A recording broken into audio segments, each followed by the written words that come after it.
السلام علیکم۔ آج جمعہ ہے، مارچ کی 29 تاریخ۔ وائس آف امریکہ واشنگٹن کی اردو سروس سے میں ہوں خالد حمید، خبروں کے بلیٹن کے ساتھ۔ امریکہ کے صدر جو بائیڈن نے پاکستان کے وزیر اعظم شہباز شریف کو ایک خط لکھا ہے جس میں کہا گیا ہے کہ دنیا اور خطے کو درپیش وقت کے اہم ترین چیلنجز کا سامنا کرنے میں امریکہ پاکستان کے ساتھ کھڑا رہے گا۔ وزیر اعظم پاکستان کے دفتر کے مطابق شہباز شریف کو لکھے گئے خط میں صدر جو بائیڈن نے نومنتخب حکومت کے لیے نیک تمناؤں کا اظہار کیا ہے۔ خط میں کہا گیا ہے کہ دونوں ممالک کے عوام کے درمیان شراکت داری دنیا اور ہمارے عوام کی سلامتی یقینی بنانے میں نہایت اہم ہے۔ صدر بائیڈن کی جانب سے یہ خط ایسے وقت میں لکھا گیا ہے جب حال ہی میں امریکی کانگریس میں پاکستان سے متعلق سماعت کے دوران الیکشن میں بے ضابطگیوں کی شکایات کے ازالے پر زور دیا گیا تھا۔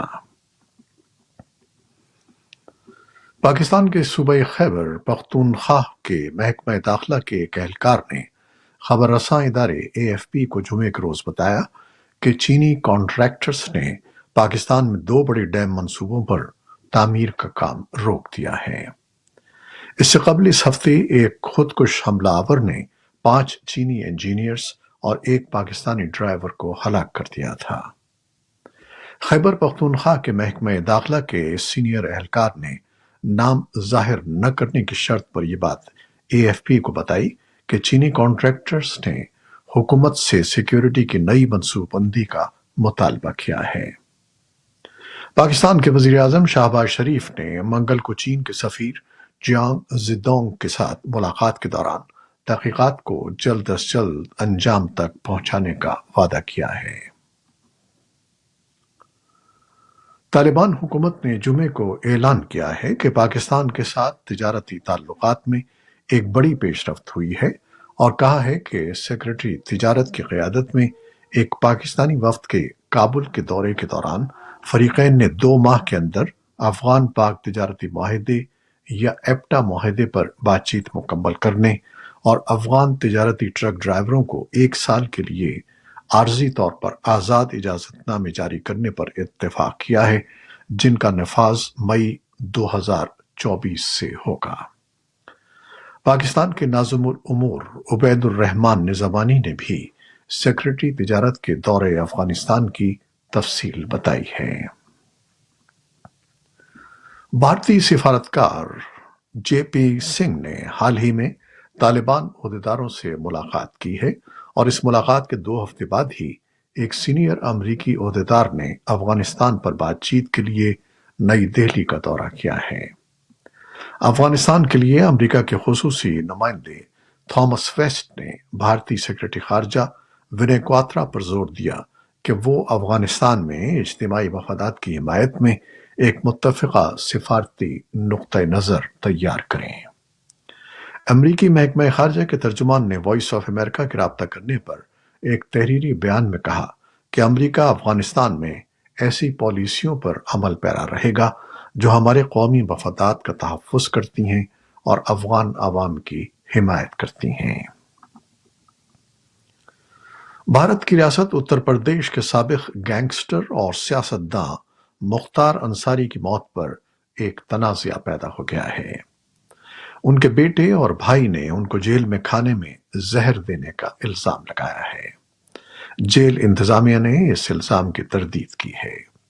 متعدد سیاستدانوں نے ان کی موت کی اعلیٰ سطحی تحقیقات کا مطالبہ کیا ہے۔ حکومت نے ان کی موت کی میجسٹریٹی تحقیقات کا حکم دے دیا ہے۔ اتر پردیش کی پولیس نے پوری ریاست میں حکم امتناعی جاری کر دیا ہے۔ تمام اضلاع میں سیکیورٹی انتظامات سخت کر دیے گئے ہیں۔ امریکہ میں قانونی تارکین وطن کی جانب سے جرائم کے ارتکاب کے بارے میں امریکی افراد کچھ سال پہلے کے مقابلے میں زیادہ پریشان ہیں اور یہ تشویش بڑی حد تک ریپبلکنز میں پائی جاتی ہے۔ تاہم ایسوسی ایٹڈ کے centre for public affairs research کے ایک نئے سروس کے مطابق ڈیموکریٹس کو امیگریشن سے حاصل ہونے والے وسیع تر فوائد نظر آتے ہیں۔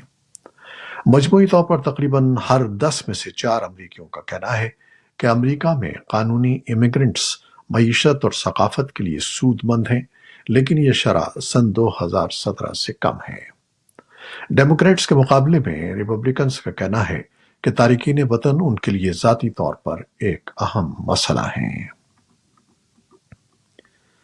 کیف نے جمعے کو کہا کہ روسی افواج نے یوکرین پر گزشتہ رات 99 ڈرونز اور میزائل داغے ہیں، جس سے 3 پاور اسٹیشنوں کو نقصان پہنچا ہے۔ روس نے حالیہ ہفتوں میں یوکرین پر اپنے فضائی حملوں میں اضافہ کر دیا ہے، خاص طور پر روسی سرحدی علاقوں پر یوکرین کے مہلک حملوں کے جواب میں توانائی کے بنیادی ڈھانچے کو نشانہ بنایا گیا ہے۔ یوکرین کی وزارت داخلہ نے کہا کہ روسی حملے نے ملک کے 10 علاقوں کو نشانہ بنایا، بجلی گھروں اور نجی گھروں کو نقصان پہنچا اور متعدد افراد زخمی ہوئے ہیں۔ فضائیہ نے ایک بیان میں ایرانی ساختہ حملہ آور ڈرونز کا حوالہ دیتے ہوئے کہا کہ 84 ڈرونز کو تباہ کر دیا گیا۔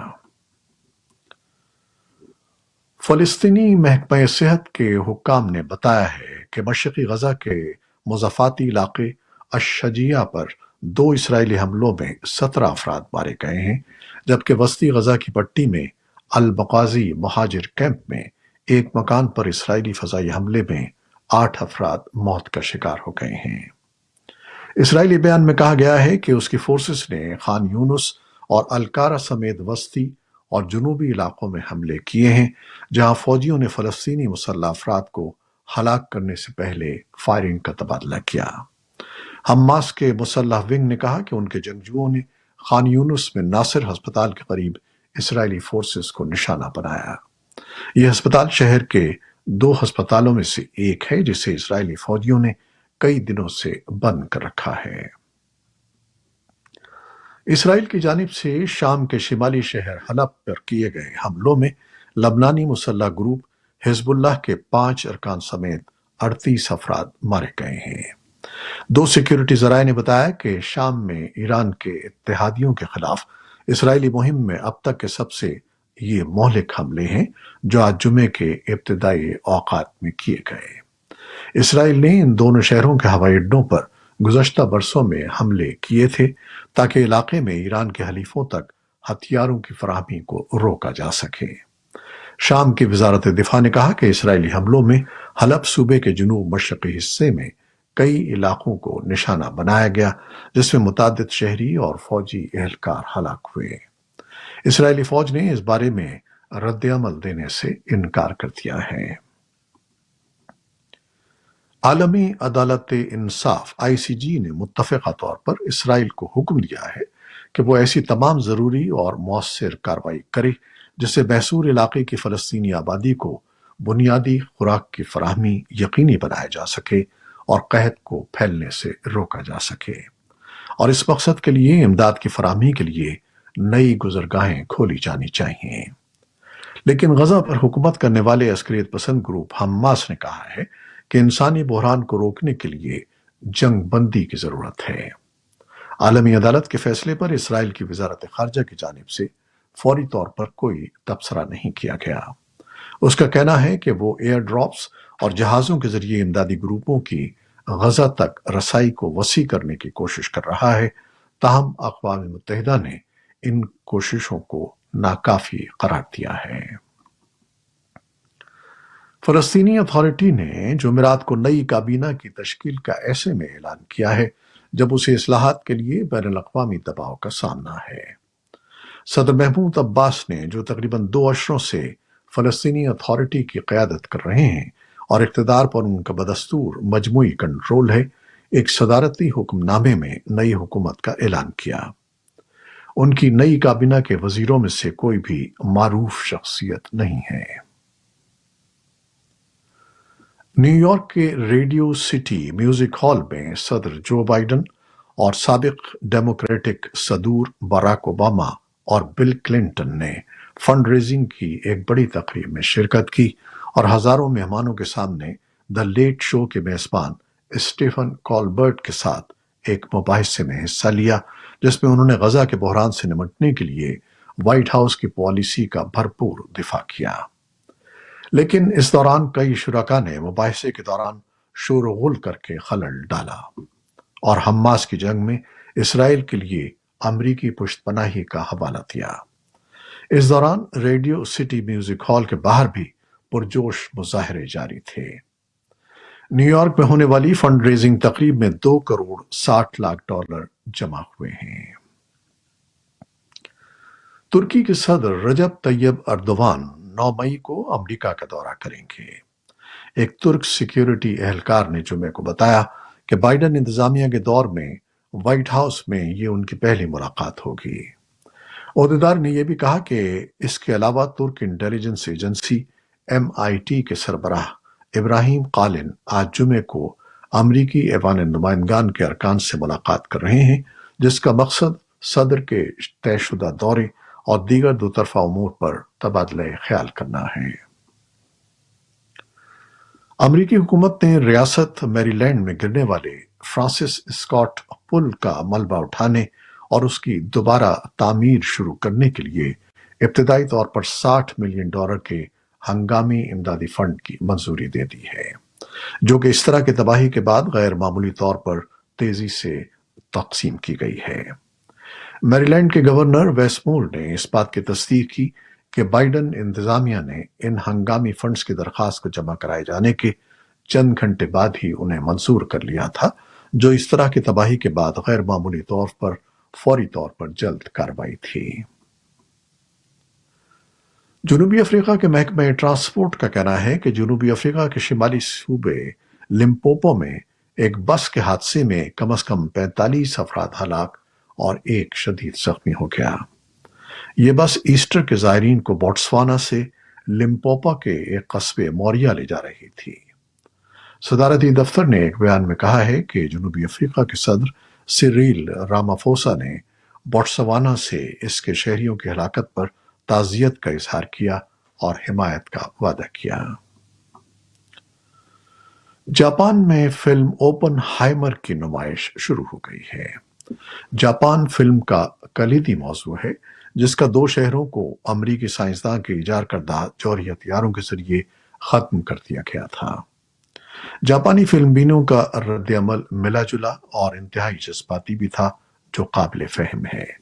ہیروشیما پر کیے گئے حملے کے ایک زندہ بچ جانے والے شخص نے کہا کہ وہ جے رابرٹ اوپن ہائمر کی کہانی سے متاثر ہوئے ہیں اور ہیروشیما میں بمباری کے منظر کے منتظر تھے، لیکن جسے فلم میں نہیں دکھایا گیا۔ ٹوکیو کے ایک تھیٹر میں فلم دیکھنے والے ایک شخص نے کہا کہ فلم اچھی تھی۔ انہوں نے اس بات پر زور دیا کہ موضوع جذباتی طور پر ہلا دینے والا تھا۔ ایک اور فلم بین نے کہا کہ فلم کے ان مناظر پر وہ دم بخود تھے جس میں اوپن ہائمر کے اپنے داخلی انتشار کو دکھایا گیا تھا۔ یہ تھی وہ خبریں جو فیس بک لائیو پر ہم نے آپ کے لیے پیش کی۔ ہماری ویب سائٹ، یوٹیوب اور پوڈ کاسٹ پر یہ بلیٹن آپ کے لیے پوسٹ کر دیا جاتا ہے۔ آپ ہمارے بلیٹن کو شیئر کرتے ہیں اور اپنے کمنٹس میں اپنی محبتوں کا اظہار کرتے ہیں، جس کے لیے ہم آپ کے بے حد ممنون ہیں۔ اپنی ان کاوشوں کو جاری رکھیے گا۔ نیوز پروڈیوسر سید اصفر امام اور نیوز ایڈیٹر بہجت جیلانی کے ساتھ خالد حمید کو آپ اجازت دیجیے گا۔ اللہ حافظ۔